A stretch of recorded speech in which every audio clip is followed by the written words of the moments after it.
হরে কৃষ্ণ, রাধে রাধে। মৌমিতা পরিবারে আপনাদেরকে জানাই অনেক অনেক শুভেচ্ছা ও অভিনন্দন। আজকের আলোচ্য বিষয়টি হচ্ছে কার্তিক মাসের লক্ষ্মী পাঁচালী ব্রত কথা। শ্রোতা বন্ধুরা, আপনারা সকলেই একটু মনোযোগ সহকারে শ্রবণ করুন। আপনাদের কিন্তু এই ব্রত পাঁচালী অনেক ভালো লাগবে। তবে এবার শুরু করা যাক আজকের ব্রত পাঁচালী। বীরবল নামে রাজা কণ্ডিল নগরে, মদগর্বী সেই রাজা ফিরে অহংকারে। একদিন আত্মজনে ডাকিয়া কহিল, খাও কারো ভাগ্য সবে জিজ্ঞাসা করিল। সকলে বলিল, প্রভু করি নিবেদন, তব ভাগ্য খেয়ে মোরা কাটাই জীবন। ছোট কন্যা পুষ্পবতী বিপরীত কয়, নিজ ভাগ্যে খাই বলি রাজাকে বলয়। পুষ্পবতী বাক্যের রাজা হইলা ক্রোধান্বিত, তোরে আমি দেখি নিব ওরে দুর্বিনীত। কালী প্রাতে উঠি যার হেরিব বদন, তাহারে করিব আমি তোরে সম্প্রদান।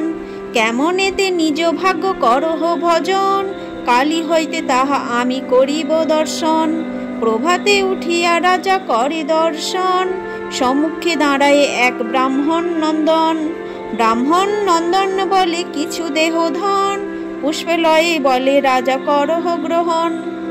দ্বিজ বলে মহারাজ কন্যা কি করিব, পুষ্প বলে ভাগ্য স্বামী তোমারে দেখাবো।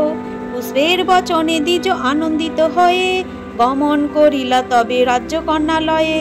প্রতিদিন ভিক্ষা করি পুষ্প হাতে দেয়, লক্ষ্মীরে স্মরণ করে পুষ্প স্বামীরে খাওয়ায়। একদিন পুষ্পবতী স্বামীর প্রতি কয়, বলিতেছি এক কথা শুনো মহাশয়, যথায় যাও না কেন শুনো দিয়া মন। পথিমধ্য পাবে যাহা করিবে গ্রহণ, পত্নীর বচনে দ্বিজ সম্মত হইল। অতঃপর যাহা পাই আনিতে লাগিল, এই রূপে কিছুদিন গত হয়ে যায়। পুষ্পবতী বলে, লক্ষ্মী করো মা উপায়। একদিন দ্বিজ বর মৃত সর্প আনে, লহ লহ বলি তাহা পত্নীকে প্রদানে। অতি যত্নে পুষ্পবতী মৃত সর্প আনে, যত্ন করিয়া রাখে মাচানেতে নিয়ে। দৈবের লিখন কিছু বলা নাহি যায়, অকস্মাৎ পুষ্পের পিতা ব্যাধিগ্রস্ত হয়। বহু বহু বৈদ্য আসি চিকিৎসা করিল, উপশম তাহাতেই কিছু নাহি হলো। একদিন সন্ন্যাসী আসি দেখিয়া রাজায়, কহিলেন মৃত সর্প আনহ হেতায়।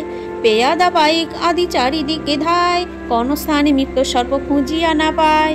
না পেয়ে চারিধারে ঢেরা পিটাইল, রাজকন্যা পুষ্পবতী ঢেরা যে ধরিল। ডাকিয়া স্বামীরে মৃত সর্প দিতে কয়, ঢেরা দ্বারে মৃত সর্প ব্রাহ্মণ যে দেয়।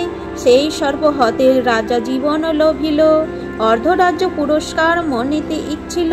তখনই ব্রাহ্মণে ডাকি কহিলা রাজন, অর্ধরাজ্য লহ তুমি ওহে সুব্রাহ্মণ। রাজার বচনে দ্বিজ চিন্তান্বিত হন, বলে গৃহে জানিয়া আসি লহিব রাজন। ইহা কহি দ্বিজবর করিল গমন, কহিলা পুষ্পেরে তার পিতার কথন।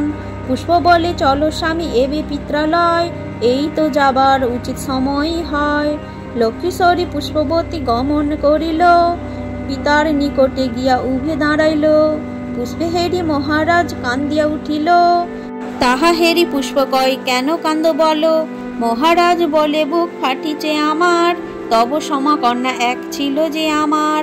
পুষ্প কহে, না কান্দ পিতা মহাশয়, ভাগ্য পরীক্ষিতে যারে ব্রাহ্মণে দানয়। নিজ নিজ ভাগ্যে পিতা সকলেই খায়, এ জগতে লক্ষ্মী বিনা নাহিক উপায়। পেলে কি প্রমাণ তাহা কহ গো এখন, এই হেরো সেই দ্বিজ এবে মহাজন।